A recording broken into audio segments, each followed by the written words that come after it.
Señoría. Bueno, pues comunidad jurídica, muy buenos días. A nombre del doctor Gabriel Luna, les agradece su participación, su asistencia a estas clases virtuales y presenciales que se hacen una jornada jurídica durante toda esta semana. Pues hoy tenemos el honor y el privilegio de tener a un juez de control llamado Carlos Fabián Villalobos González, un extraordinario juez. Voy a dar puntos modulares de su membranza. Es un currículum muy amplio. Él cuenta con la maestría de Derecho Constitucional en la Universidad Autónoma de Tamaulipas. Asimismo, cuenta con la maestría de Derecho Procesal Penal Oral en la Universidad de La Salle. Es licenciado en Derecho. Tiene diplomas que constan sus estudios y preparaciones en el sistema penal acusatorio en técnicas de litigación oral, derecho constitucional, derecho humano y argumentación jurídica. Asimismo, ha participado en diferentes foros nacionales e internacionales en el sistema penal acusatorio, en derechos humanos, impartiendo diferentes cursos. Asimismo, ha participado en el Poder Judicial del Estado de Tamaulipas, también en la Casa de Cultura Jurídica, Instituto Federal de la Defensoría Pública de la Universidad Autónoma de Tamaulipas y en la Universidad también Autónoma de La Salle. Su desempeño laboral es impresionante, pues ha sido abogado litigante, postulante. Asimismo, también ha sido auxiliar en el Tribunal Electoral del Poder Judicial del Estado de Tamaulipas, secretario proyectista de la Sala Sexta, Sala del Séptimo Tribunal de Justicia del Estado de Tamaulipas, juez de control de Victoria, Tamaulipas. Actualmente es juez de control de juiciamiento en la región judicial de la sede de Tamaulipas. El tema que nos va a dar ahorita su señoría es testigo auxiliar, testigo ausente en el juicio. La sección de preguntas la vamos a dejar 20 minutos después del término para que su señoría pueda exponer el tema y así podamos aprovecharlo al máximo. Pues es un honor y un privilegio tenerlo, su señoría. Le cedo el micrófono. Muchísimas gracias, Ini, por esa presentación.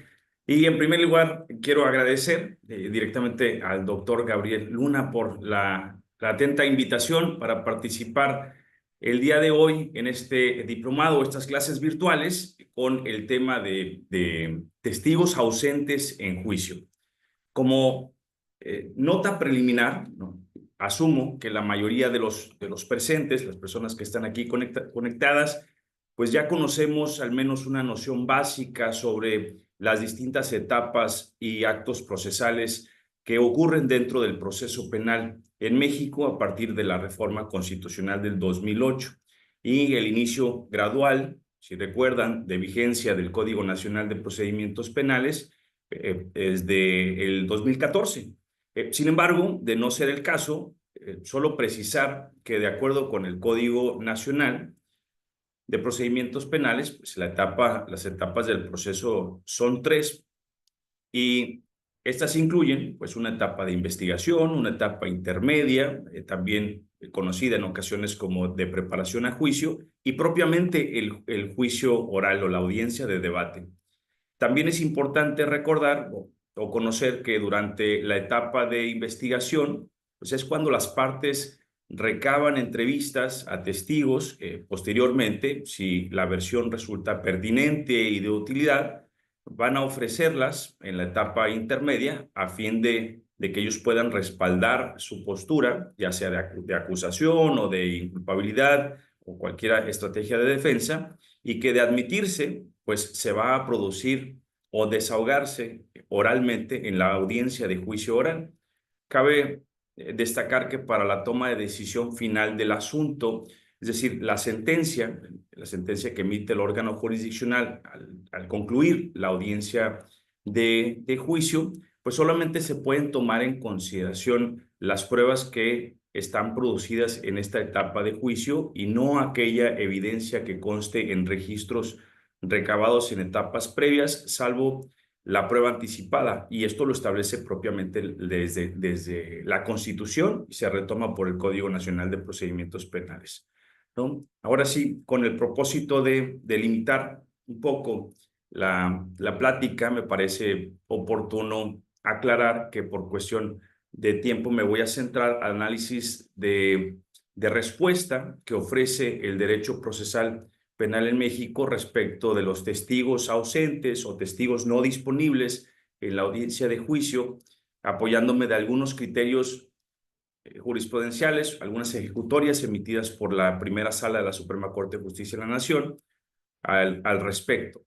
Y en primer lugar, citando a un jurista argentino, a Pablo Robati, la mayoría podríamos estar de acuerdo para establecer que la facultad de interrogar o hacer interrogar a los testigos de cargo, pues es una garantía procesal que integra la noción del debido proceso. Esta garantía, que la vamos a encontrar incluso en diversos instrumentos internacionales, constituciones de diversos países, inclusive nuestra propia constitución. Sin embargo, una problemática que puede presentarse en el desarrollo del juicio oral, pues es la incomparecencia de los testigos, que lógicamente puede tener un impacto en uno de los objetivos del proceso penal, que es el esclarecimiento de los hechos, sobre todo cuando lo que se busca, pues es la toma de decisión, si la resolución del juez a partir de todo el material probatorio previamente admitido que para producirse, que debió producirse en la audiencia de juicio, ¿no? Y que incluye el testimonio emitido oralmente, sobre todo de aquellas personas que tienen algo que decir acerca del hecho en cuestión y pues que en un primer momento aportaron esa información en etapas previas a juicio. Pero como respuesta a esta eventualidad, es decir, a la ausencia de un testigo o su falta de disponibilidad al momento del desarrollo del juicio, nuestra legislación procesal, el Código Nacional de Procedimientos Penales, reconoce por lo menos dos consecuencias que puedo citar. La primera corresponde a la falta de justificación de la comparecencia de un testigo, y esto pues conlleva a su desistimiento. Recordemos lo que establece el artículo 91 del Código Nacional de Procedimientos Penales, que señala que si una persona debió comparecer a la audiencia de juicio y no lo hizo sin causa justificada, pues se le tiene por desistido al oferente de la prueba, ¿no? Entonces tiene un término de 24 horas, según el código, para que pueda el oferente justificar la asistencia de determinado testigo, y esto tiene relación con los principios de continuidad y concentración establecidos en la Constitución para que se pueda garantizar un acceso a la justicia pronta y expedita y no estar dilatando el procedimiento más allá de cuestiones necesarias. Claro, hay una posibilidad de suspender el juicio, también está reconocida por el Código, pero en caso de que no se pueda justificar la asistencia de un testigo, la ausencia, perdón, de un testigo a juicio, pues la consecuencia natural es su desistimiento. Y la segunda, que consiste en la posibilidad de incorporar la prueba testimonial por medio de la lectura de declaraciones previamente aportadas por los testigos al procedimiento, ya sea en una etapa de investigación. Recordemos que durante la investigación los policías generalmente eh, preparan estos actos procedimentales, hacen entrevistas, perdón, y se asientan en registros que son accesibles para las partes o deben ser descubiertos para las partes, pero también el asesor jurídico como coadyuvante o incluso la propia defensa pudiera hacer entrevistas a testigos y preparar estos registros de entrevistas que contienen la propia información que ha proporcionado el testigo. O bien,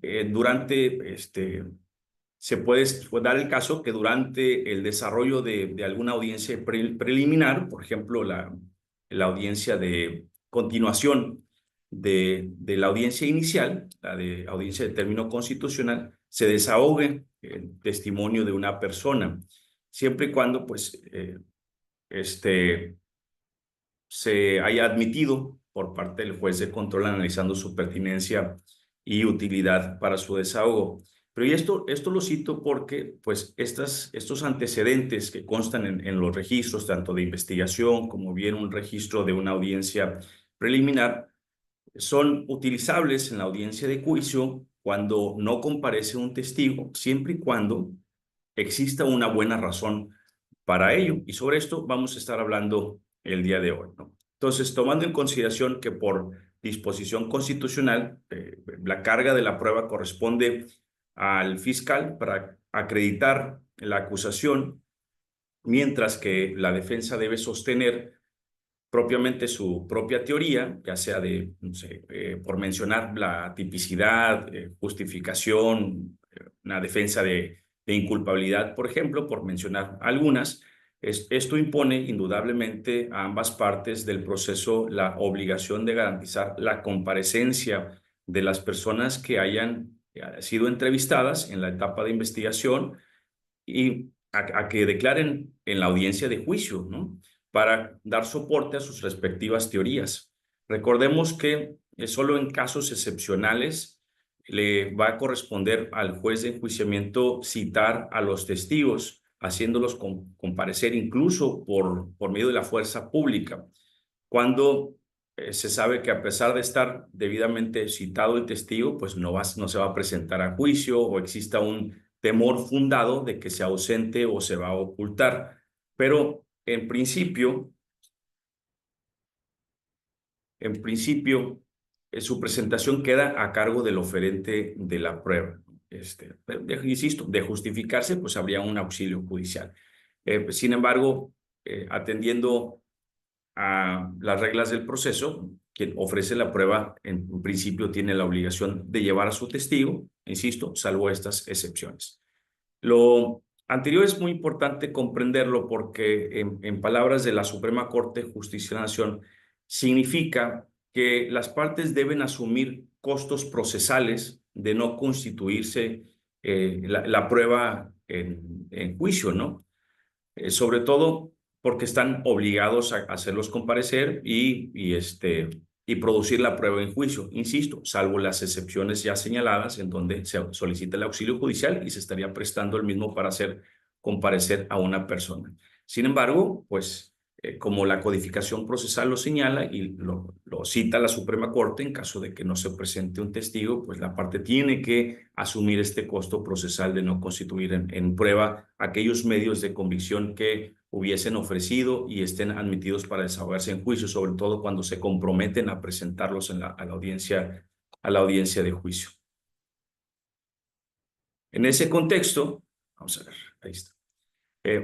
Pues no pretendo darles un amplio listado de las causas que regularmente se invocan en el desarrollo de la audiencia de juicio con el propósito de justificar la incomparecencia de un testigo, pero siguiendo la línea jurisprudencial que ha sentado la Suprema Corte, puedo referirme por lo menos a dos causas que dieron origen a los amparos directos en revisión, ahí está mal escrito, es 243 del 2017.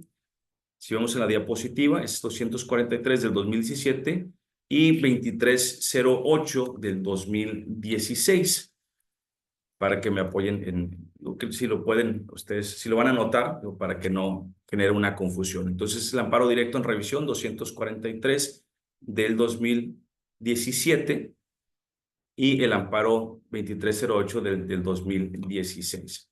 Bueno, es importante destacar entonces que al resolver estos amparos, la Corte analizó la constitucionalidad de la fracción segunda de los incisos D y G del artículo 374 del Código de Procedimientos Penales para el Estado de México, en la parte que autorizaba la incorporación a juicio mediante lectura de la entrevista de un testigo que se ignoraba su residencia actual y por ello pues no había sido posible solicitar su desahogo anticipado, así como cuando el testigo se negaba a comparecer a la audiencia de juicio por la gravedad de los hechos delictuosos. Antecedentes que, pues, aun cuando pertenecen a una codificación superada en la actualidad, al menos, bueno, podríamos decir con una vigencia limitada por la entrada del Código Nacional de Procedimientos Penales, pues vale la pena mencionarlos en su calidad de antecedentes de las causas que finalmente fueron recogidas por el Código Nacional como, como válidas para la incorporación de testimonios mediante lectura cuando los testigos no comparecen a juicio. Además, porque en estos precedentes la, la Corte sienta una línea argumentativa de trascendencia que posteriormente es utilizada para determinar la constitucionalidad de algunas causas que sí justifican la incorporación de declaraciones previas mediante lectura y que están previstas en el Código Nacional y de las cuales voy a hablar más adelante. Pero sobre todo hacer notar que desde estos amparos, insisto, se genera una metodología argumentativa por parte de la Corte que es reiterada en una serie de amparos directos en revisión que justifican, bueno, que establecen algunas causas, que algunas causales son inconstitucionales y algunas otras son constitucionales para permitir el desahogo de los testigos ausentes en juicio a través de su incorporación mediante lectura de declaraciones previas. Entonces, regresando a estos amparos, 243 y 2308, destaca que para determinar la constitucionalidad de las causas por las que se pueden sobrepasar, de que se pueden sobrepasar la exigencia de producir oralmente el testimonio de juicio, la Corte va a profundizar en algunos temas centrales. Y estos son, el primero de ellos es las principales implicaciones de la reforma penal, es decir, hace un desarrollo sobre esta cuestión. El segundo, consistente en el principio de contradicción y finalmente el principio de inmediación.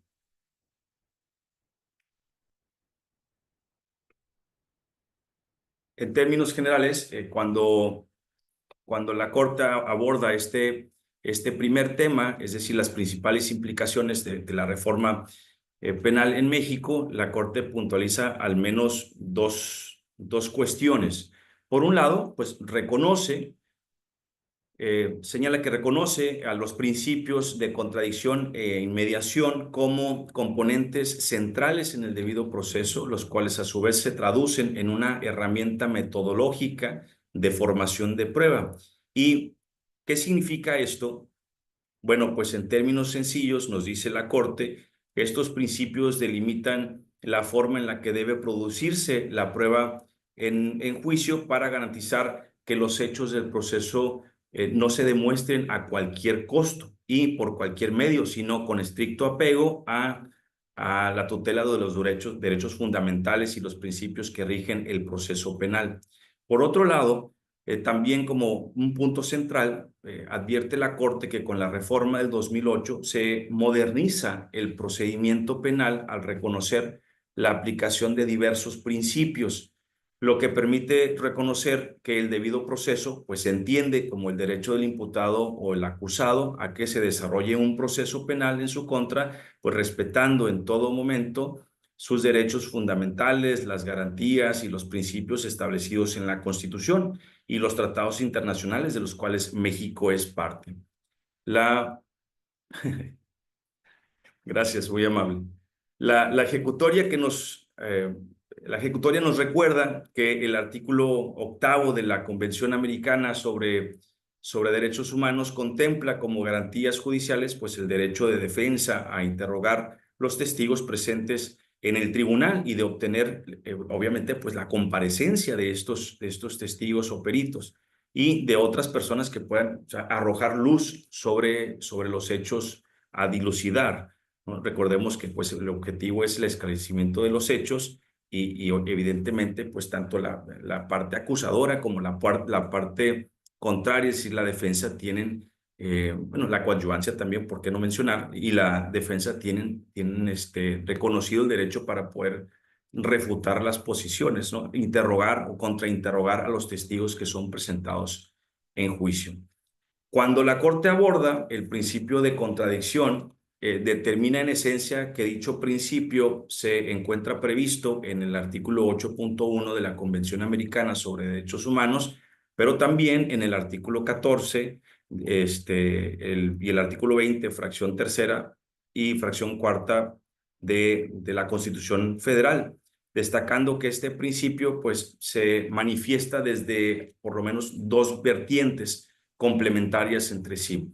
Una de ellos es como derecho de defensa y otra es como garantía de la formación de la prueba. Y en términos muy simples, este principio como derecho de defensa pues implica reconocer el derecho de audiencia que tienen las partes del proceso para que puedan alegar y puedan probar para conformar la sentencia, ¿no? Y es decir, para que se pueda dar sustento a lo que finalmente va a resolver el juzgador al emitir su sentencia. Y con este derecho, pues se reconoce además la posibilidad de igualdad de condiciones de refutar la información proporcionada en juicio, los actos o las pruebas de la contraria. Condición, pues, que es de suma relevancia porque elimina la posibilidad de que existan pruebas para la sentencia practicadas a espaldas de las partes o de manera unilateral, sin la intervención de la contraria. Y aquí cabe recordar que durante la investigación, por su propia naturaleza, pues las entrevistas de los testigos, de la víctima, incluso las que realicen por parte del imputado o su defensa, pues se realizan sin la presencia de la otra parte, ¿no? Sin esta posibilidad de confrontar la información que se está desarrollando en la citada entrevista. Generalmente los registros de esta actividad, registros de actuación, pues son solamente las manifestaciones que realiza el entrevistado, pero no se trata de tutelar el principio de contradicción. La otra parte no está invitada a participar en estas actividades, ¿no? En estos actos procedimentales.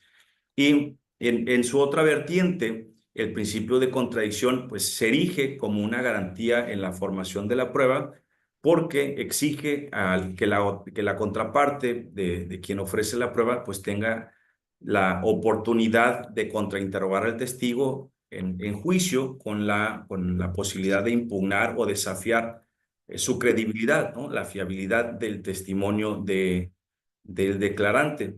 Y para esto se pueden utilizar muchas estrategias, incluso algunas reconocidas por la propia Suprema Corte. Hay un amparo que si gustan tomar nota, es un amparo directo en revisión, es el 3457 del 2013, en donde la Corte aborda este tipo de cuestiones que igual más adelante los vamos a atender, pero que permiten desafiar la credibilidad del testimonio a través de la intervención en el contrainterrogatorio, ¿no? Preguntar ciertas cuestiones para verificar que efectivamente es fiable su dicho.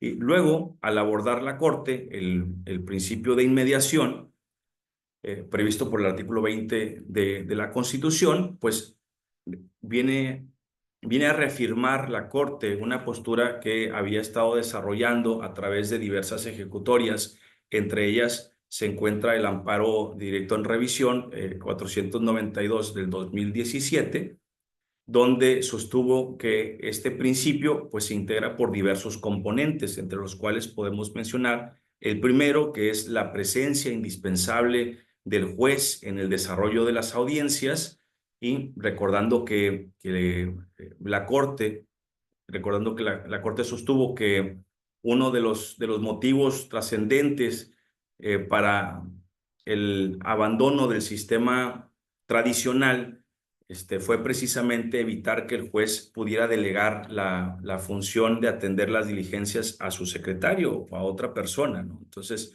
gran relevancia este cambio dinámico que se tiene con la instauración del procedimiento penal, acusatorio y oral. Es entonces, pues, imperativo que el juzgador se encuentre siempre frente a los actos procedimentales desarrollados en forma de audiencias públicas y además orales para que se pueda dirigir la actuación de las partes y así pues darle una cara al justiciable. Al menos así lo determinó la Corte al abordar este punto en particular. Y el segundo de ellos es la percepción directa y personal del juzgador sobre los elementos probatorios útiles para la decisión, circunstancia que pues coloca al juzgador en una mejor condición para recibir la información proveniente del testigo, permitiendo además apreciar componentes paralingüísticos que refiere la Corte el momento de su desarrollo, ¿no?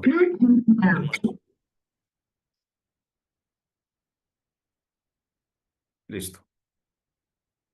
El tercero de ellos, bajo este desarrollo metodológico argumentativo de la inmediación, la Corte precisa que es el siguiente, que sea el juez que interviene en la producción de las pruebas quien emite el fallo del asunto, y esto en el menor tiempo posible. Recordemos que el diseño del juicio oral, pues bajo los principios de continuidad y concentración, implica que su realización se haga en el menor tiempo posible, evitando dilaciones injustificadas entre la recepción de la prueba y sus alegatos y finalmente el fallo que decide el juez dentro de las 24 horas siguientes a los alegatos correspondientes, ¿no? A los alegatos de clausura de las partes. Así, eh, ¿qué quiere decir? Que los principios de contradicción y de mediación pues configuran una herramienta metodológica, como lo señala la Corte, una herramienta metodológica de formación de prueba y, y en términos sencillos, pues esto significa que es la forma en la que debe producirse la prueba en juicio para que eh, en el caso de las pruebas testimoniales, bueno, exija que el sujeto de prueba vierta su testimonio de manera oral, de manera personal y directamente ante el juez o el tribunal de enjuiciamiento propiamente en la audiencia de juicio, y con esto con base en el examen directo de su oferente, con la oportunidad de que la contraparte pueda contrainterrogar esta información, ¿no? Desafiando su contenido mediante el contrainterrogatorio. Elementos de suma importancia para que el juicio sea considerado justo y no se violen en contra de la parte acusada sus derechos, como los que acabamos de mencionar, particularmente el de contradicción o bien el de inmediación, atendiendo a estos cambios estructurales que tuvo la reforma del 2008 respecto del proceso penal. Bueno,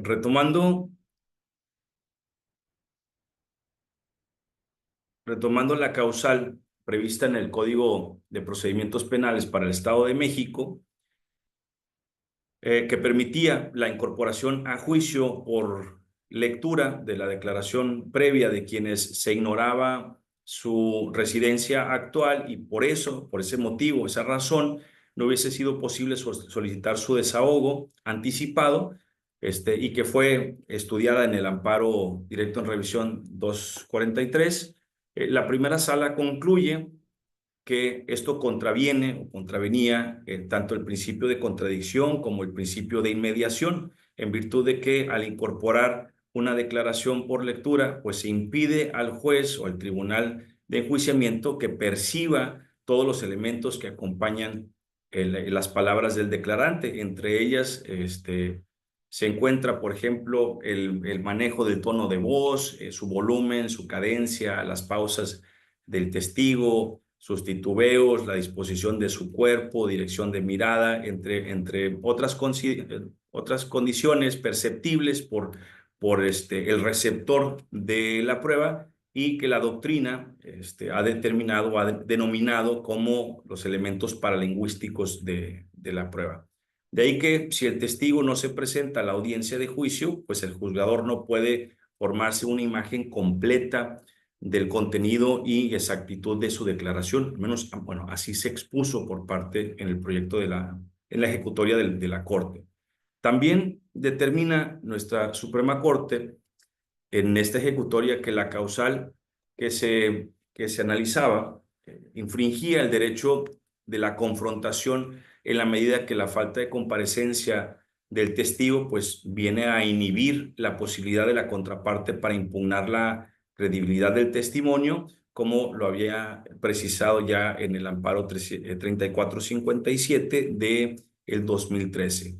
Lo que se puede realizar, por ejemplo, y por citar aquí a lo que señala la Corte, es lo siguiente: cuestionando la forma en la que el testigo adquirió el conocimiento sobre los hechos que depone, de tal manera que la información vertida permita aclarar si se trata de conocimiento personal o si se trata de una referencia o si son propiamente hechos que infiere el testigo que ocurrieron.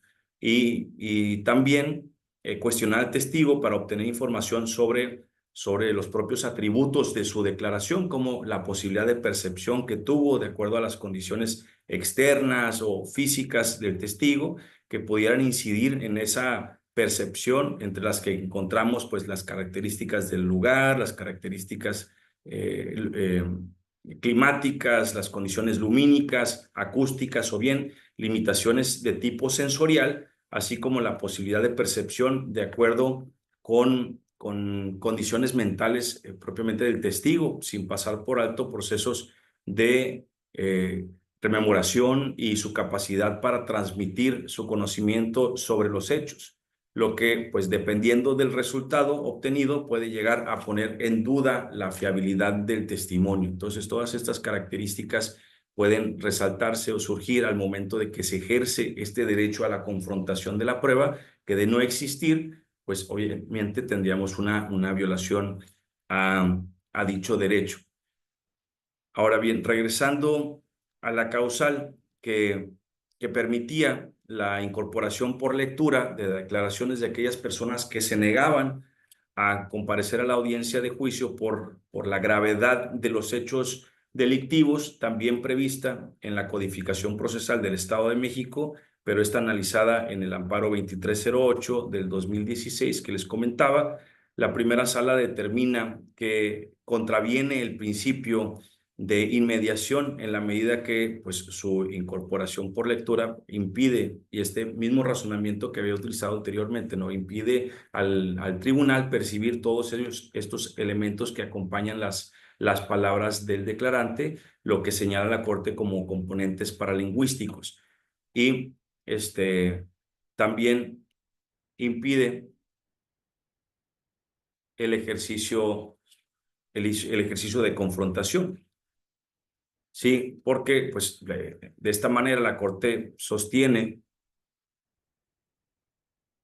que la ausencia del testigo en juicio pues anula la posibilidad de desafiar la credibilidad o la fiabilidad de su testimonio por medio del contraexamen, porque recordemos que cuando lo que permiten estas codificaciones procesales en el Estado de México y que también lo hace el Código Nacional de Procedimientos Penales es que frente a la ausencia de un testigo, lo que va a suceder es que se va a leer de manera íntegra una declaración previa rendida por el declarante, que pudo haber sido recabada, como señalé anteriormente, en la etapa de investigación a través de un policía o a través de la defensa, un investigador privado, por ejemplo, o bien en etapas preliminares como la continuación de la audiencia inicial, en donde se realiza pues una confrontación, un interrogatorio directo por el oferente de la prueba y también la confrontación por la contraparte, ¿verdad?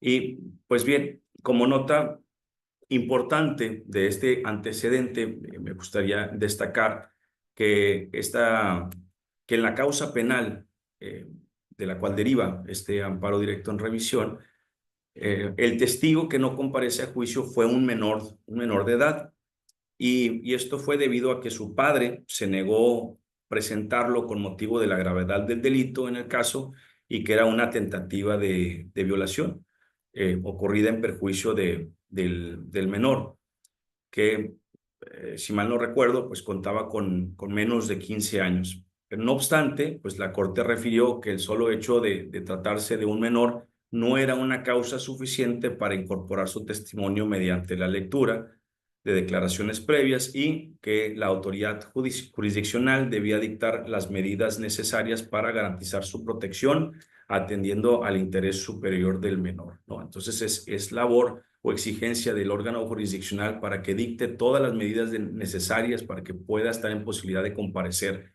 el menor a la audiencia de juicio, insistiendo que la causa digamos que la incorporación de declaraciones previas mediante lectura, pues es una condición extraordinaria o excepcional en virtud de que no cualquier motivo va a permitir que, debido a la ausencia o falta de disponibilidad de un testigo, se incorpore su declaración mediante la lectura.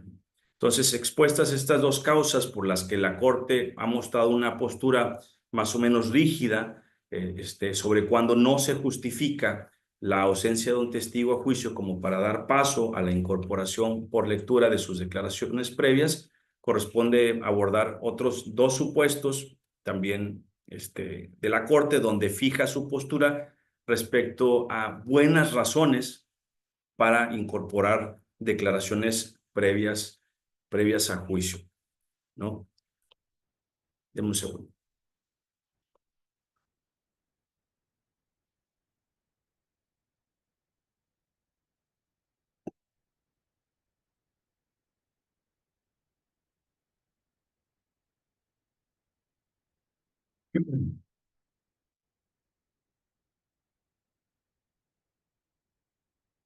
Bien, como comenté al inicio, mi presentación pues no tiene el propósito de generar un listado amplio de buenas razones o motivos atendibles que vayan a justificar la ausencia de un testigo, provocando su incorporación mediante la lectura en la audiencia de juicio, pero sí por lo menos señalar bajo estos antecedentes de la Suprema Corte algunas causales que han sido declaradas constitucionales como para incorporar las declaraciones previas mediante lectura cuando no se presenta un testigo, no está disponible para su desahogo en juicio, ¿no? De ahí el título de la presentación de testigos ausentes en juicio. De estos amparos directos en revisión, pues destaca que la Corte ha analizado la constitucionalidad de la fracción cuarta del artículo 376, perdón, de la Ley del Proceso Penal de Guanajuato, así como la fracción primera del artículo 386 del Código Nacional de Procedimientos Penales, respectivamente, en que la parte, en la parte que autoriza la incorporación a juicio de la lectura de un registro que contiene la entrevista de un testigo rendida en etapa de investigación cuando, y esta es la causal, cuando el testigo ha fallecido previo a juicio, así como cuando el testigo presenta un trastorno mental permanente o transitorio. Y por estas razones, pues no se pudo prever o no fue posible solicitar su desahogo anticipado. Y estos precedentes son los amparos directos en revisión 2929 del 2018 que ven ustedes en la pantalla aquí y el amparo 2112 del 2019 que vemos acá arriba en la pantalla. De estos, más adelante hablaré de unos amparos también, amparos directos en revisión más actuales que también abordan estas circunstancias. Aquí también cabe aclarar que aun cuando este primer antecedente es relativo, el 2929 es relativo a una codificación con una vigencia limitada, me parece que vale la pena invocarlo debido a la semejanza que guarda con la fracción primera del Código Nacional de Procedimientos Penales en en la decisión de la Corte, ¿no? Esto, lo relativo al fallecimiento del testigo. Y también porque, pues, finalmente ambos precedentes van a continuar con la línea o la metodología argumentativa que hace la Corte respecto de los principios y garantías que se ven involucrados al momento en que se incorpora una declaración por lectura en la audiencia del juicio. Así, bueno, retomando estos antecedentes, el amparo directo en revisión 2929 del 2018 y el 2112 del 2019, pues destaca que para determinar la constitucionalidad de estas causas que pueden sobrepasar la exigencia de producir oralmente el testimonio en juicio, pues la Corte, insisto, reitera la línea argumentativa que ya expusimos anteriormente, que incluye las principales implicaciones de la reforma penal en México, también los alcances del principio de contradicción, así como el principio de inmediación. Un segundo, parece que alguien tiene su micrófono. Sí.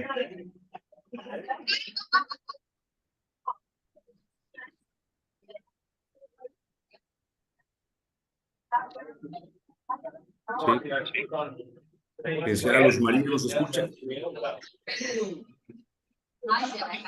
Desconectado.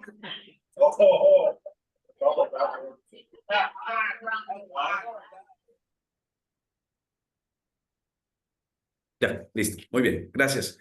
Bueno, como les decía, retoma estas líneas argumentativas, señala otra vez los alcances de la reforma, señala otra vez el principio de contradicción y señala nuevamente el principio, los alcances del principio de inmediación para poder analizar la constitucionalidad de las causales que se invocan en esos amparos. Una de ellas, reitero, es el fallecimiento y la otra es la presentación de un trastorno temporal o permanente del declarante como causas que permitan o no superar la exigencia de hacer comparecer al testigo a juicio, ¿no? Sin embargo, en ambas ejecutorias, retoma una línea argumentativa que surgió en el amparo 3408 del 2014, donde se invoca jurisprudencia comparada sobre la ausencia de testigos en juicio y su tratamiento frente al derecho a la confrontación.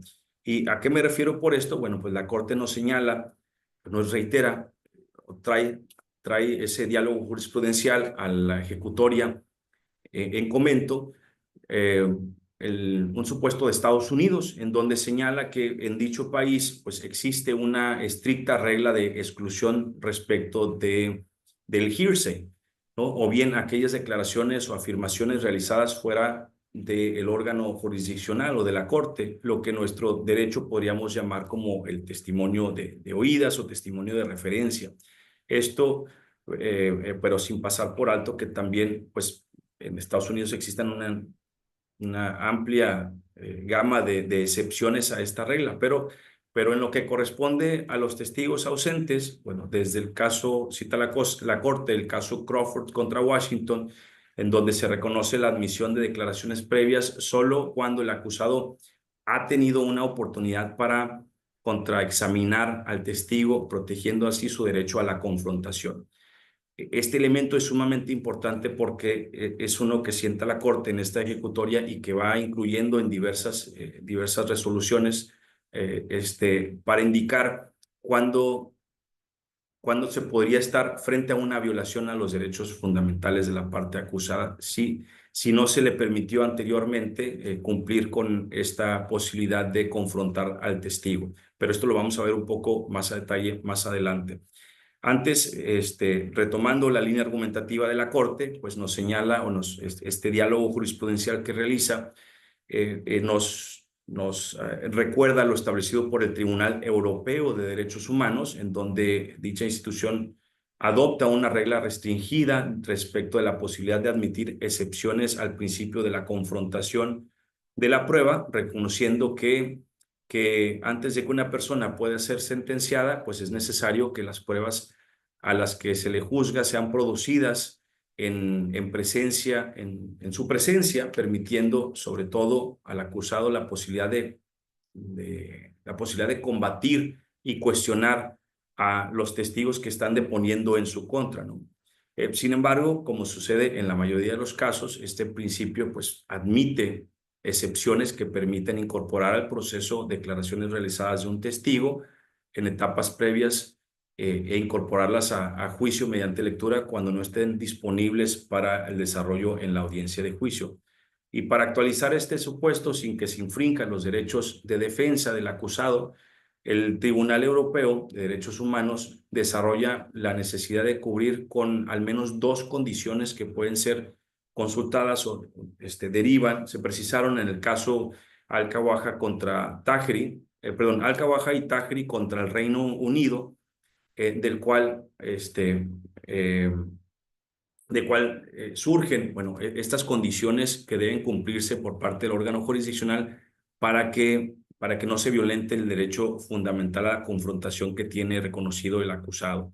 Y la primera de ellas consiste en verificar que, como lo había establecido el Tribunal de Estados Unidos, en verificar que el acusado haya tenido la oportunidad de interrogar o hacer interrogar al testigo en momentos previos al juicio.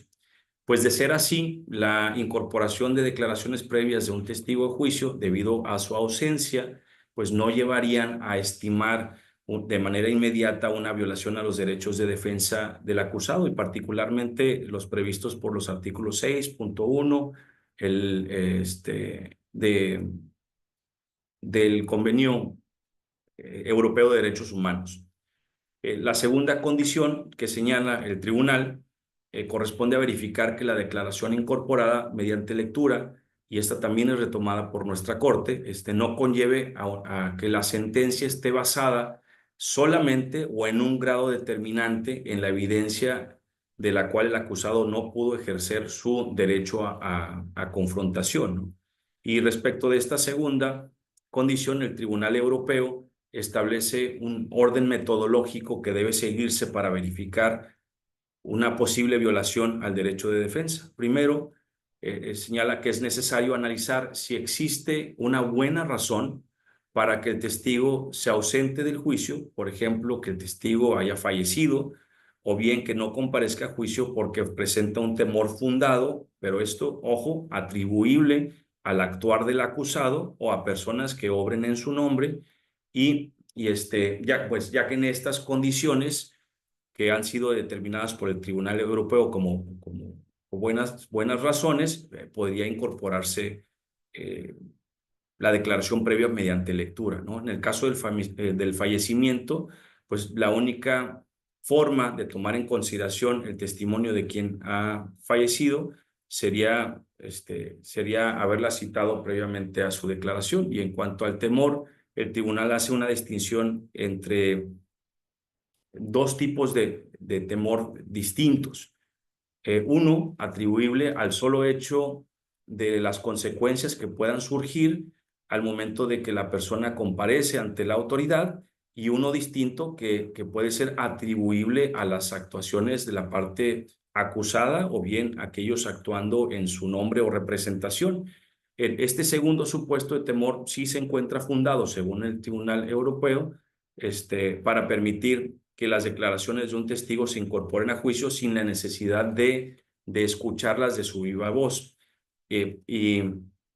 Ahora, para identificar si el resultado del juicio está basado solamente en un grado determinante en el testimonio de un testigo ausente, incorporado por lectura o reproducido, el concepto, perdón, el Tribunal Europeo pues analiza o hace la exigencia, más bien hace la exigencia de que el tribunal ordinario o el tribunal original tiene que analizar si la sentencia se va a basar o la acusación se va a basar solamente en un grado determinante en este testimonio, ¿no? ¿Por qué? Pues finalmente, cuando esto es así, pues lógicamente se estarían violentando los derechos fundamentales de la parte implicada, la parte acusada, porque no se le permitió confrontar la prueba en la audiencia de juicio.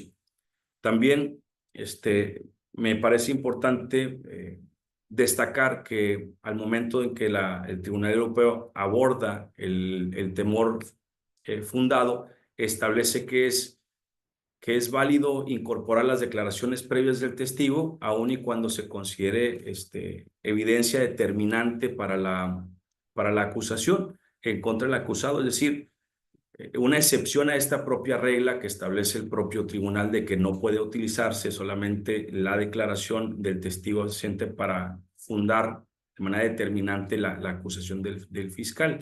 Es decir, cuando surgen o cuando el testigo o la víctima no comparece a juicio, pero por motivos atribuibles a la parte acusada. Y esta excepción la realiza porque determina que no es razonable admitir que el acusado se vaya a beneficiar del temor que presenta la parte que no comparece a juicio o que se ha puesto en peligro debido de su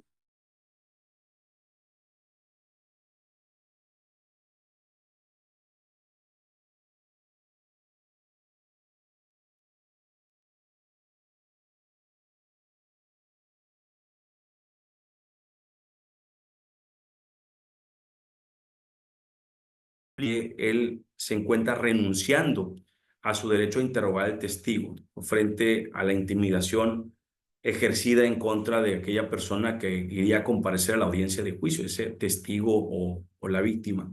Y esto me parece relevante porque pues, el artículo 386 en su fracción segunda del Código Nacional de Procedimientos Penales establece como excepción para la incorporación por lectura de declaraciones previas del testigo o peritos sí, establece cuando la incomparecencia de los testigos, peritos o coimputados fuera atribuible al acusado, ¿no? Entonces todavía me parece que todavía no tenemos una determinación de nuestra Corte al respecto, pero sí podemos analizar la constitucionalidad de dicha fracción con base al menos en el precedente que ha señalado el Tribunal Europeo de Derechos Humanos. Ahora, retomando la causal que dispone la procedencia de incorporación a juicio por lectura de las declaraciones de los testigos que han fallecido y que por ese motivo no fue posible solicitar su desahogo anticipado y que se aborda en el amparo directo en revisión 2929 del 2018, pues la sala determina que la fracción cuarta del artículo 376 de la Ley del Proceso Penal de Guanajuato, pues finalmente es constitucional, ¿no? Y esto, pues, al resultar como una excepción razonable a los principios de inmediación y contradicción del sistema de justicia penal en nuestro país. Como les expongo, ya siguiendo los antecedentes que había señalado la Corte en esta línea argumentativa, tanto en el derecho comparado como el propio análisis que había efectuado sobre los principios de contradicción o el principio de inmediación. Y esto en palabras de la Corte, ya que el fallecimiento de un testigo pues, se contempla como una contingencia insuperable, tanto material como jurídicamente, ¿no?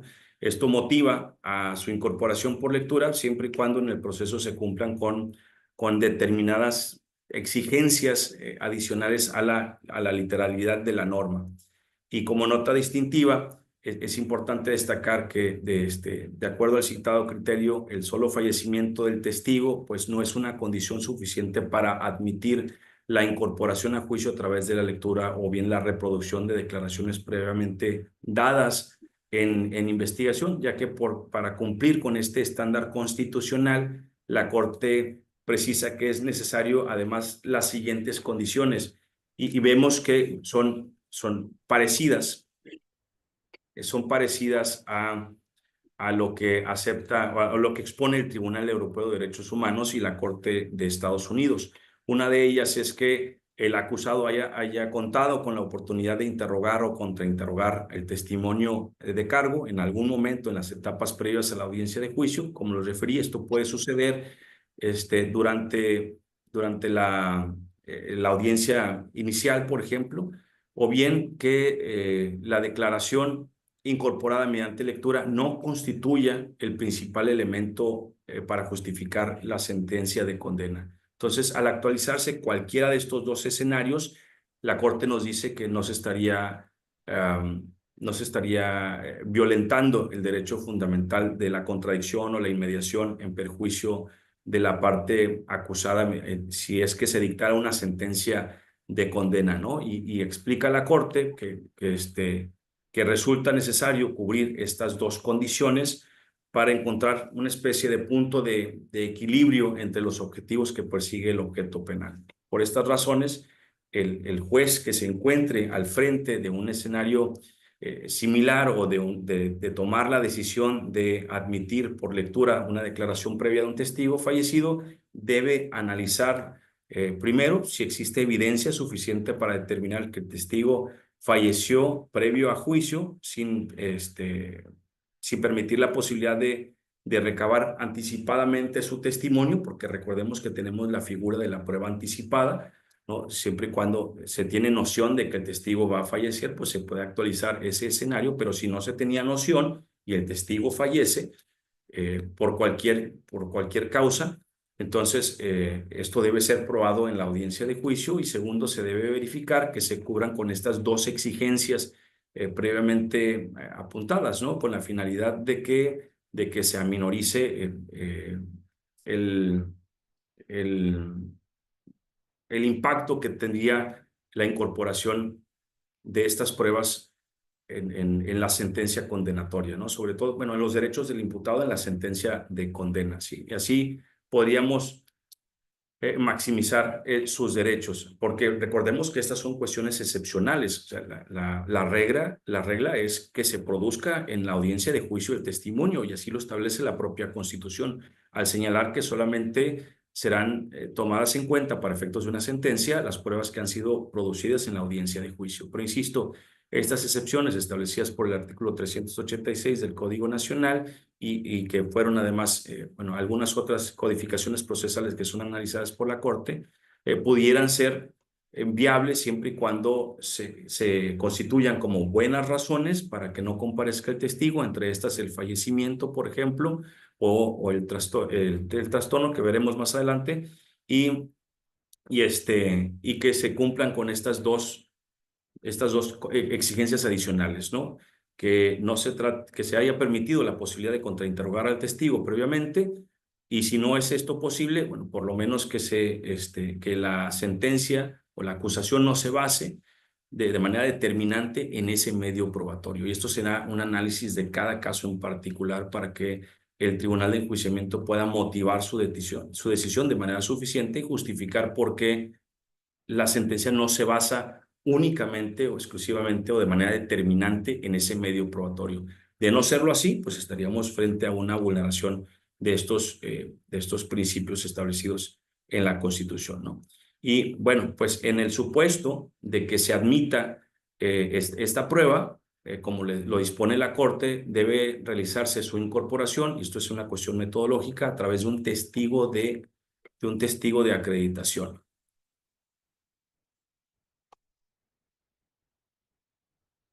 ¿Sí? ¿Para qué? Pues es que este testigo le va a corresponder explicar diversas particularidades de de la entrevista que permiten a la contraparte cuestionar la autenticidad del registro, que va a ser incorporado como la fiabilidad de su contenido, entre las que destaca la posibilidad de preguntar, por ejemplo, quién obtuvo la entrevista, dónde se obtuvo la entrevista, cómo se obtuvo la entrevista y sobre todo saber si la declaración que va a incorporar a juicio pues es la misma que se practicó en etapas previas o no.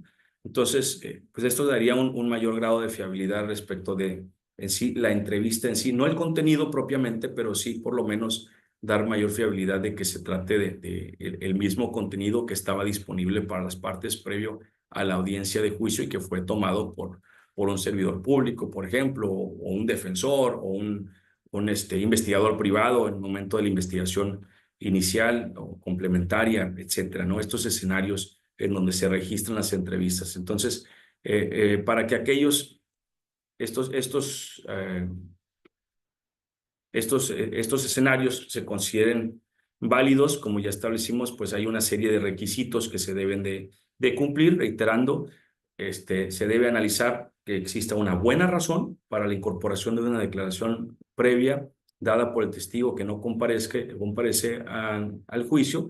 Debe acreditarse además los escenarios de que haya existido la posibilidad de contrainterrogarlo o interrogarlo en etapas previas a juicio, es decir, confrontarlo en etapas previas a juicio. Si esto no se dio, se tiene que justificar que la prueba no sea una determinante para sostener la acusación. Y en caso de la metodología para su incorporación, se debe contar con este testigo de acreditación, como lo dispone la Corte en, en su resolución.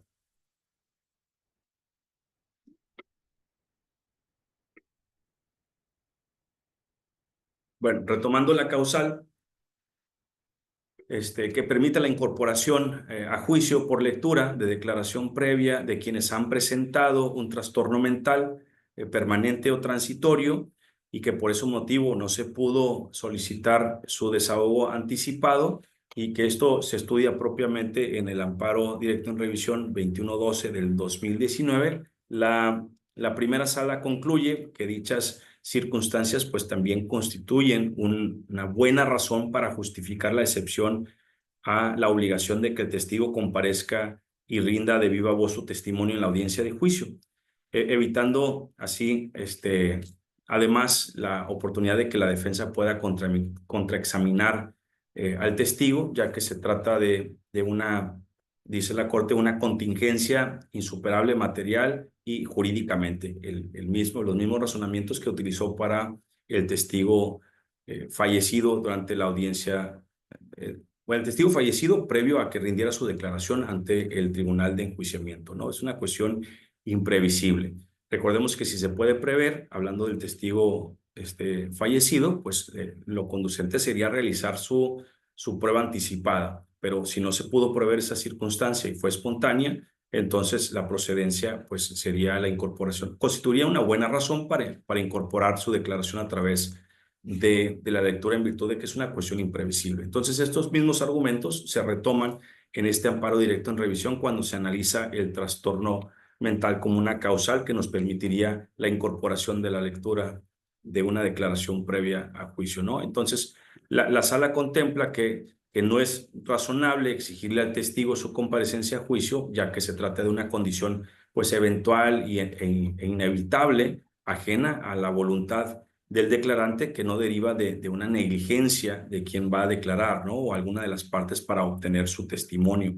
Hace hincapié en que esta excepción pues no genera un desequilibrio procesal en perjuicio de algunas de las partes porque en lo que corresponde al oferente de la prueba testimonial pues se aplica a su favor igual que si se tratara de la parte que acusa o bien del acusado. Entonces en un análisis de igualdad de las partes dice, a ver, no interesa de quién es el oferente. O sea, esto puede aplicar para cualquiera de las dos partes. Le puede suceder tanto a la parte que acusa como de la parte que defiende. Entonces, en ese escenario, pues no es desigual la norma al respecto de las facultades que merecen para la audiencia de juicio, ¿no? Entonces, en esta tiene una idea de igualdad que aplicaría para cualquiera que presente esta situación o este escenario en el juicio.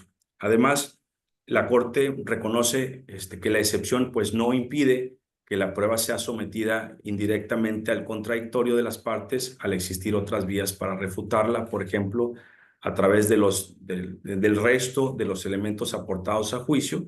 Sin embargo, cabe destacar que la Corte recalca que la sola manifestación de que el declarante se encuentra impedido para cumplir con su obligación de comparecer a juicio debido a un trastorno, ya sea temporal o transitorio, no es suficiente para justificar esta excepción, sino que esto debe estar debidamente comprobado, como la circunstancia del fallecimiento. Entonces, tiene que ofrecer pruebas en la audiencia, el desarrollo de la audiencia de juicio para que se justifique esta circunstancia y el tribunal de enjuiciamiento tenga evidencia suficiente para tomar una decisión de admisión de la declaración previa de una persona que no puede o no está disponible para comparecer a la audiencia de juicio. Entonces, además de demostrar esta circunstancia, en otras palabras, además de demostrar el fallecimiento, traer pruebas como una documental, por ejemplo, o traer pruebas como una pericial para demostrar el trastorno temporal o permanente, no sería suficiente para actualizar las excepciones, sino que también tienen que comprobarse o justificarse de manera adicional lo que hemos mencionado anteriormente y que parte de esta línea argumentativa de la Corte y que es que la persona haya tenido la oportunidad para contrainterrogar al testigo de cargo en una etapa previa a juicio, o bien que esta declaración incorporada mediante lectura no vaya a constituir el principal elemento de prueba para justificar una sentencia de condena, sin la cual se vaya a colapsar la acusación. Entonces, recordemos sobre este punto, se siguen los parámetros que se estableció por el Tribunal Europeo de Derechos Humanos en el caso de Al-Kawaja y Taheri contra el Reino Unido, ¿no? Que retoman el diálogo jurisprudencial y que lo va a continuar utilizando en la metodología argumentativa que ha presentado en esos últimos amparos directos en revisión la Corte.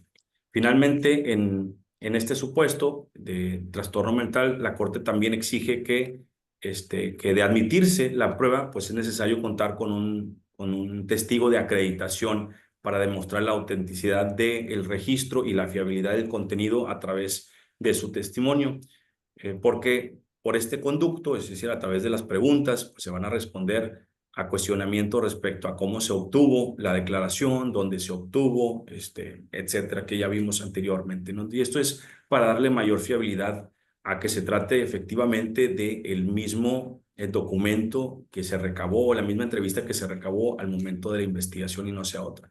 Entonces, si uno se pregunta, bueno, ¿puede el agente del Ministerio Público incorporar por medio de lectura la declaración?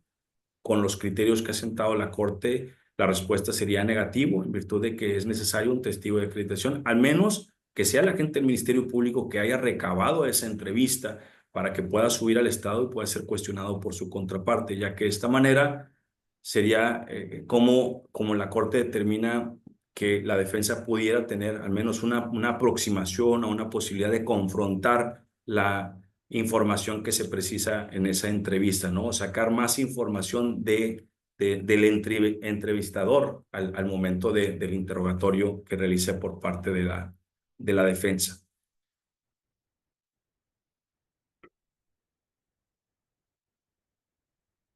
Bien, ahora hay otros dos asuntos, como les comentaba al inicio, que son más recientes, donde la Corte pues analiza nuevamente la causal del fallecimiento del testigo que mencionamos en esta diapositiva,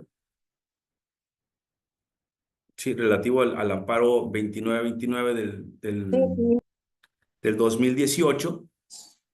¿Tú no necesitas eso que no? Deme un segundo. Ya, gracias.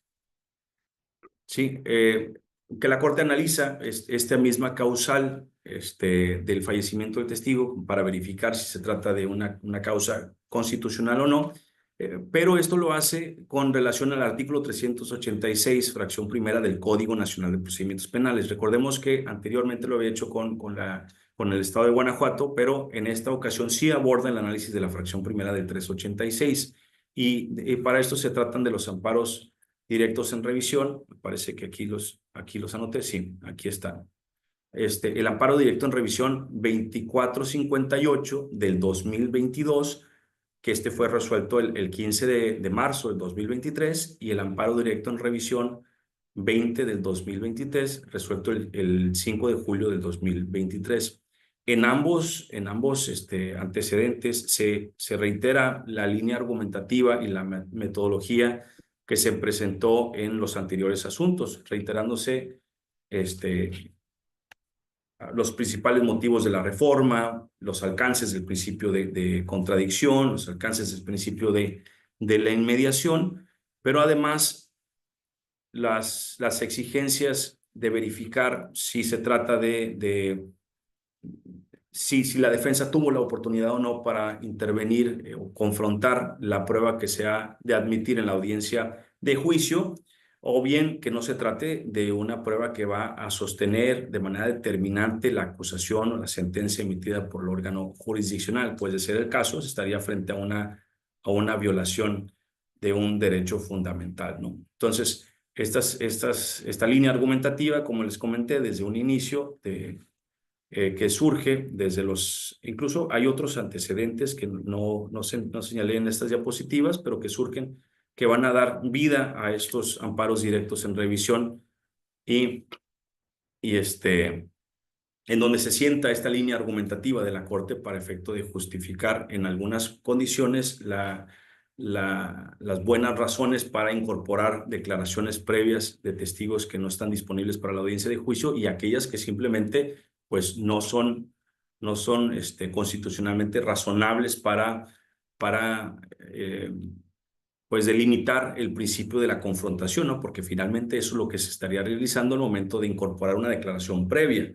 Cuando ya se procede a su lectura, pues estamos hablando de lo que un testigo que ya no está disponible dijo ante alguna persona que lo entrevistó, llámese fiscal, llámese policía, llámese investigador privado, llámese defensor, etcétera, o asesor jurídico, ¿no? Y que ya no está disponible para poder, pues, refutar lo que dijo en su momento. La autoridad epistémica para lo que se dice, pues en su momento es el testigo, no es el testigo de acreditación, quien solamente viene a hacer una referencia de lo que se dijo. Claro, él nos podría hablar sobre a lo mejor algunas lagunas, tal vez, algunas lagunas de la entrevista, algunas condiciones en las que se realizó para dotar de mayor fiabilidad esa circunstancia, pero no nos podrá decir pues lo que realmente presenció el declarante en aquel momento del hecho y que plasmó en su entrevista, ¿verdad? Porque pues, no está disponible y no se trata de esa persona. Y bien, pues con esto, compañeros, concluyo mi presentación. Eh, Espero que les haya sido de su agrado. No sé si tengan quieran pasar alguna pregunta con respecto de estos motivos que ha tenido la Suprema Corte de Justicia de la Nación para sentar las bases sobre qué debe considerarse como una buena causa para una buena razón para incorporar declaraciones previas a juicio y aquellas que no lo son, ¿no? Les digo, en las audiencias, me han tocado que en las audiencias de juicio, pues existen un sinnúmero de razones por las cuales no comparece un testigo, ¿no? Desde que no se realizó su notificación a tiempo, desde que no se actuó de manera diligente para notificarlo en tiempo, desde una razón desconocida por el cual el testigo no comparece a juicio, entre otras circunstancias. ¿Qué pasa si un perito no comparece a juicio porque se jubiló? Pues lo mandamos citar como quiera, si se ha jubilado. ¿Sí? Finalmente él realizó la actuación, él realizó el peritaje y él tiene que rendir, cuentas sobre lo que realizó. ¿Qué pasa si la defensa o el fiscal que lo ofrecieron y que están obligados para hacerlo comparecer no lo traen a juicio? Pues simplemente, como establece el artículo 91 del Código Nacional de Procedimientos Penales, se le tiene por desistido. Recordemos que el Código Nacional, bueno, el artículo 91 del Código Nacional no establece textualmente, no establece cuáles son las causas por las cuales se pueda justificar la incomparecencia de un testigo. ¿Sí? Al menos no taxativamente. Esto nos lleva pues al uso, así como lo ha hecho el Tribunal Europeo de Derechos Humanos, así como lo ha hecho nuestra Corte en el caso de Estados Unidos.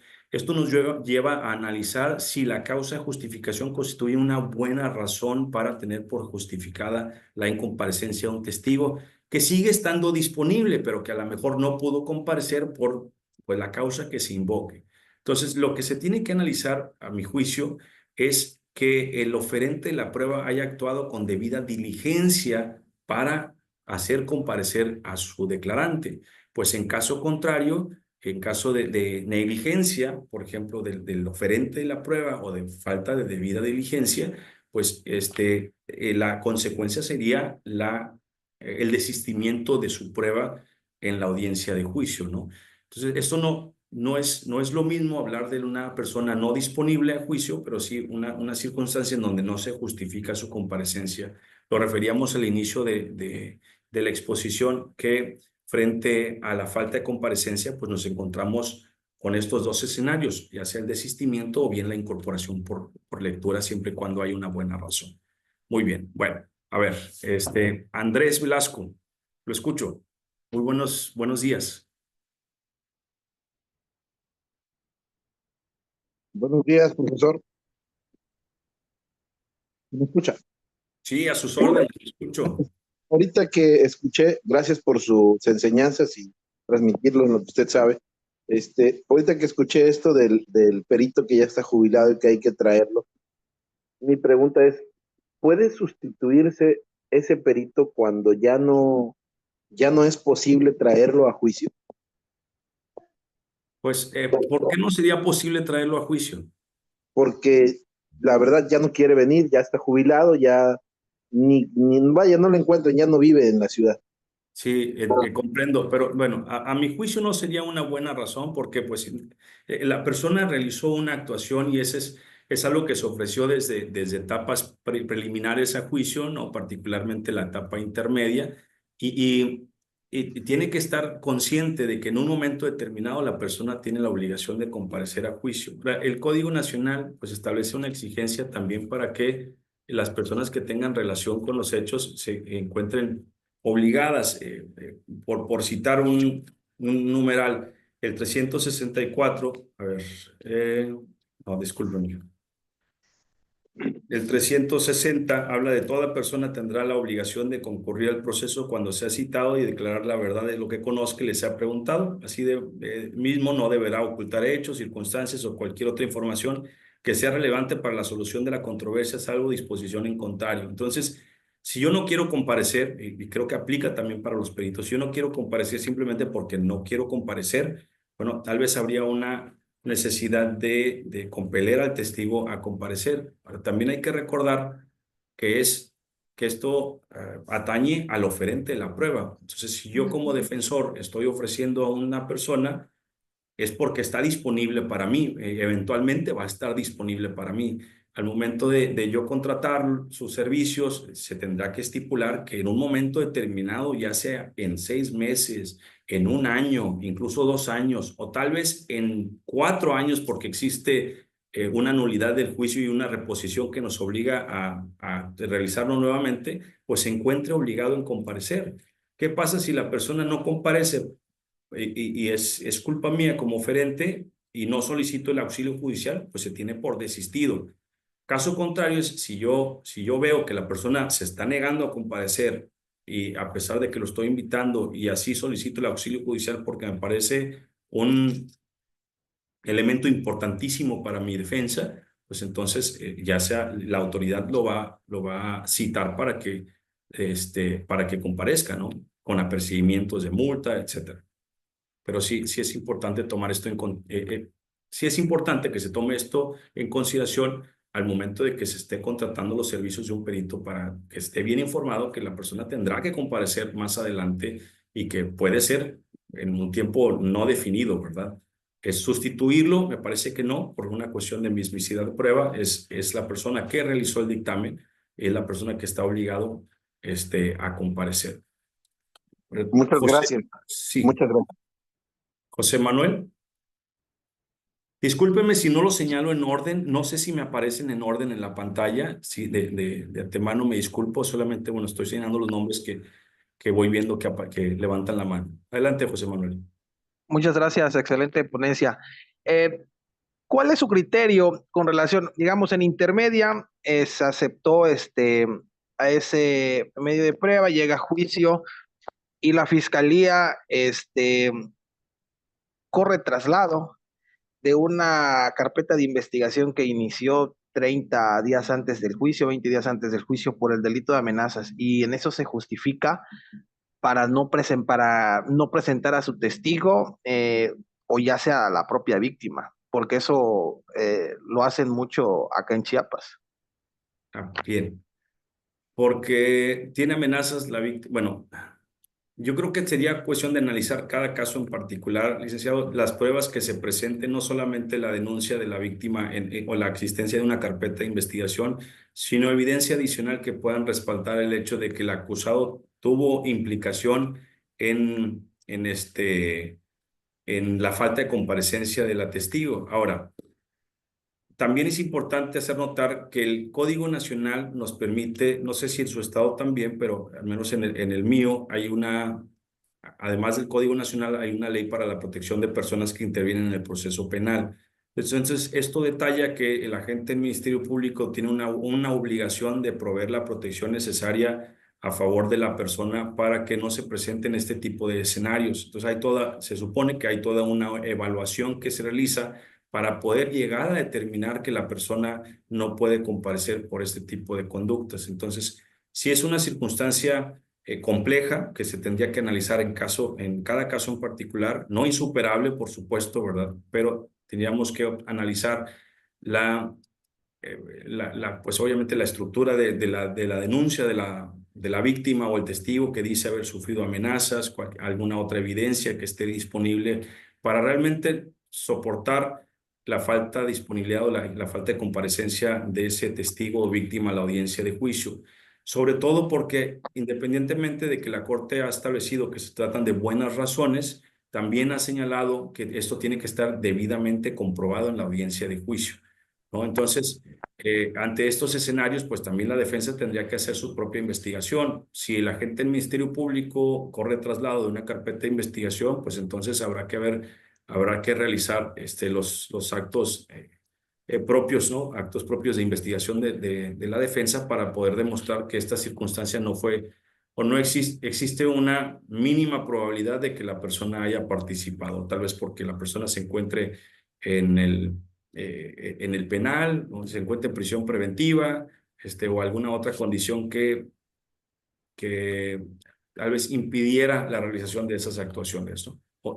Por su parte.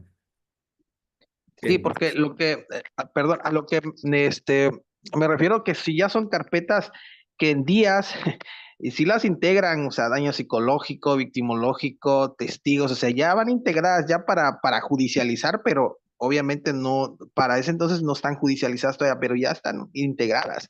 Y eso les da pauta para incorporar por lectura. Incluso hubo un asunto en Pedrastía de la menor ya estaba el asunto para juicio, y entre intermedia y juicio, la menor arman todo de que se desaparece, la sustraen y arman una carpeta de investigación por desaparición forzada de personas, y en esa carpeta incluyen incluso al abogado, ¿no? Para que, pues, de alguna otra forma, o sea, decirle, ¿sabes qué? Ábrete, y porque pues ahora sí que le integran las carpetas, ¿no? Y es muy común acá, ¿no? Y eso da pauta, así como que hacen un equipo de trabajo, hasta el juez se pone de acuerdo y permiten la incorporación por lectura, cosa de que en intermedia no está así, pues está que tiene que llegar la víctima a juicio, ¿no?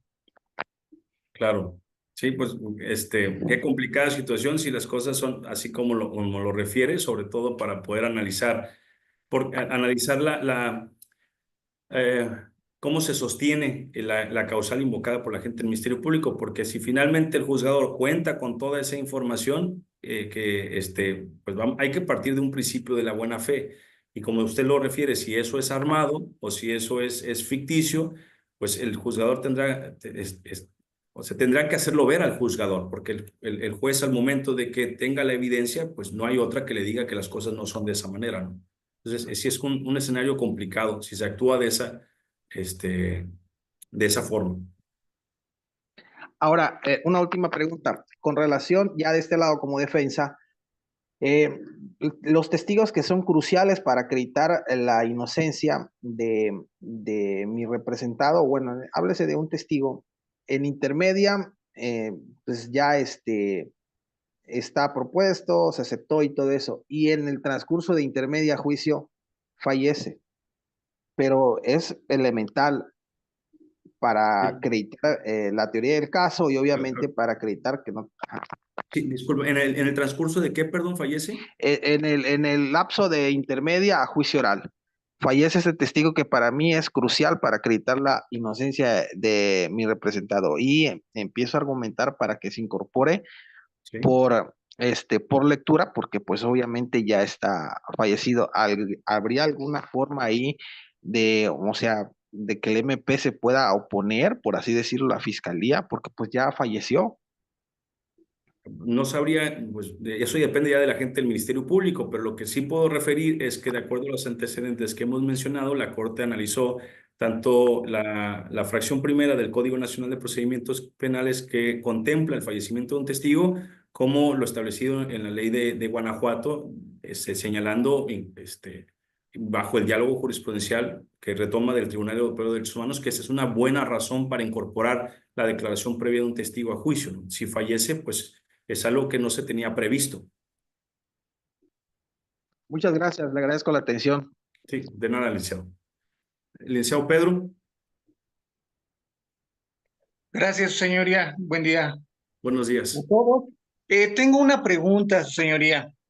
nos ha quedado sumamente claro respecto a las respuestas que otorga el Código Nacional de Procedimientos Penales cuando un testigo no se presenta, pero ahora la gran pregunta sería, si el testigo que fue admitido por parte de la defensa, tratándose de un servidor público, se solicitó auxilio judicial para su comparecencia, esa audiencia de debate, pero no se presenta, la defensa, ¿cómo tendría que argumentar para que se le pueda aplicar una medida de apremio para que comparezca esa audiencia de debate, ya que es sumamente importante su testimonio?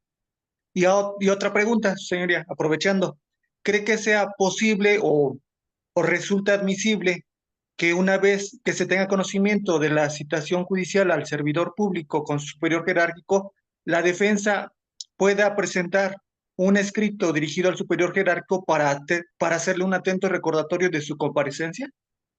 A ver, con relación a la primera, el Código Nacional establece la comparecencia obligatoria de los testigos. Si no comparecen, ¿no? Existe la posibilidad, incluso sin necesidad de utilizar medios de apremio, el uso de la fuerza pública para hacerlo comparecer, ¿sí? Por esta obligación que se tiene. La segunda, no comprendí su pregunta, una disculpa.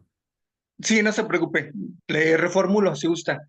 En este caso, si se tiene conocimiento que el Tribunal de Enjuiciamiento ya se giró el oficio de la citación al servidor público a través de su superior jerárquico, la defensa puede hacer un escrito dirigido al superior jerárquico como un atento recordatorio para la comparecencia de dicho servidor público. Yo no le veo problema. O sea, digo, puede dirigir al superior jerárquico, puede solicitar al órgano jurisdiccional que le haga un recordatorio o al fiscal, ¿verdad? O sea, finalmente las partes están involucradas en la audiencia de juicio. No veo ningún dilema al respecto. Sí, esto con la finalidad de que se logre la comparecencia de dicho testigo y no se pueda, más bien, para que la contraparte pues no nos obligue a desistirnos de ese órgano de prueba. Muchas gracias, señoría. Excelente ponencia y Gracias, felicitaciones. gracias a usted. Licenciada Ofelia, con usted termino, licenciada, por cuestión de horario. Adelante. Si puede encender su ¿Sí me micrófono. escucha? Sí, así es. Buenos días. ¿Cómo está, maestro? Bien, Muy licenciada. bien. Quiero saludarla. Bueno, mire, usted nos acaba de decir que la acusación o en la sentencia no se puede basar únicamente en una prueba, en esta prueba, en el sentido de que en su incorporación. Entonces, la pregunta va, ¿se podría dictar una sentencia con las demás pruebas, una sentencia condenatoria con las demás pruebas, aun y cuando no existan testigos de cargo que involucren directamente al imputado en la comisión del hecho delictuoso? Yo creo que no, licenciada, pues es que si no existe evidencia que pueda incriminar a la persona, ubicarlo como partícipe del evento, es decir, Así es. Ajá, como autor o partícipe, pues no habría modo en que se pueda sostener una sentencia de claro, condena, ¿verdad?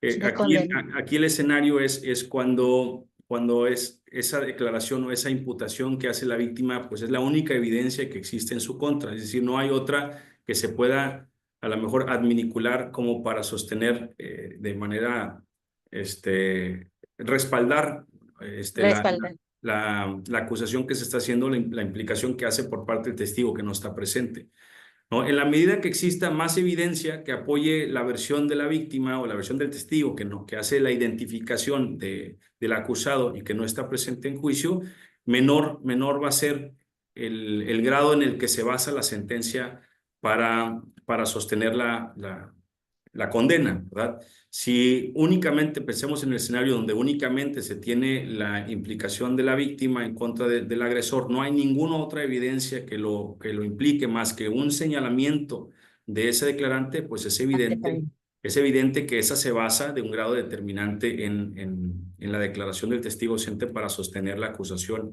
y eventualmente la sentencia de condena, ¿no? Y aquí es donde tendríamos que tener cuidado porque frente a ese tipo de escenarios la Corte se ha sostenido que sería violatoria de derechos humanos porque no se permite la confrontación a ese declarante. Bueno, ciudadanos, les agradezco mucho Gracias. su comparecencia el día de hoy, su asistencia. Gracias, maestro. Es fin de semana, sobre todo domingo, ¿verdad? En donde, pues, evidentemente tendrían ustedes cosas mejores que hacer, pero bueno, Les agradezco mucho, que tengan un lindo día, espero verlos pronto y espero que les haya gustado. Ah, por supuesto, estas diapositivas a lo mejor no contienen demasiada información, pero estas diapositivas se las voy a compartir un link al doctor Gabriel para que les pueda también, se los pueda compartir a ustedes y las puedan visualizar. Están en línea, así es que las pueden visualizar cuando ustedes gusten a través del link. ¿Sí? Y si yo les hago alguna modificación, pues también van a poder observarlas. Muchas gracias y que tengan un extraordinario fin de semana. No, muchas Querido gracias. maestro, Gracias, gracias. Hasta luego, que estén bien. agradecido maestro. Gracias, señoría, por tenerles un privilegio. Muchas gracias, señoría. Excelente ponencia. Excelente ponencia. Gracias a ustedes, que estén bien. No, gracias, señoría. Gracias, comunidad jurídica, por este domingo. Y su señoría, pues realmente fue un honor, un privilegio tener una gran ponencia. Invitarlo para que no sea la última, sino otras posteriores. Fue realmente un enriquecimiento totalmente sobre el tema. Y pues le agradecemos mucho a nombre del doctor Gabriel Luna. Agradecido, querido Gracias, amigo. gracias a ustedes. Yo veo que todo el mundo está pidiendo otra ponencia. Te hacemos la invitación. Ojalá y nos brindes más tiempo. Yo estoy seguro que vas a decir que sí. Lo coordinamos y muchísimas gracias. A la comunidad les comento que saben que hay en media hora también en Tamaulipas la maestra Luz Eloísa de la actuación del defensor en la etapa de ejecución. Así que nos vemos en media hora. Gracias por todo, maestro Payán. Muchas gracias a ustedes, que estén bien. Hasta luego. Sí, hasta luego. Gracias, maestro.